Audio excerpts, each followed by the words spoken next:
Okay, I. Ano? Ano ang ma-apply sa I? Integrative. Pwede. Mayroon pa. Pwede. Innovative. Very good. Wala na? Sa I yun ha? Next, sa C. Collaborative. Ano pa? Context. Meron pa. Connection. Creativity. Creativity. Okay. Sa E, ano siya? Explore. Yes. Engage. Engage. Ano pa? Experience. Diba? Ano magbuba? Ano matuto? So, through experience.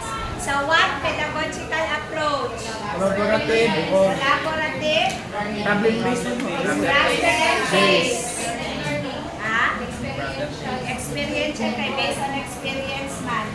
Pwede siya. May nakalungkap sila, di ba? Okay. So, problem-based or experiential. Next, last, group 3 and group 4. Create a situation. Learners are asked to design and construct a small bridge or tower using SOE, models, or other inexpensive materials. The goal is to maximize strength and height. So, I. Innovative. Ano pa? Ideation. Di ba explain? Di pa ngayon silang idea. Design and construct man. Construct naman sila. May idea ba na nakuha sa mga learners? Meron ba? Pangutan. Learners are asked to design and construct. Wala ka sila ipangutan ng kung silang idea paano Ipahimo. Nag-perform naman. Wala man ipa-explain how did they construct. So, wala, dili siya ideational ha. Sasabitan ninyo, innovative, integrative. Sa C, creativity. Unsa pa? Collaboration. Unsa pa? Napaisa kasi, pwede. Context. Mura question mo na. Context. Kaya kung wala sila yung idea, wala man din sila Daghan mo dahil dapat mag-create. answer, no? Okay. Ma-apply. Explore. Pwede rin magtayo yung number kung na-construct, di ba? Unsa pa? Engage. Unsa pa? Experience.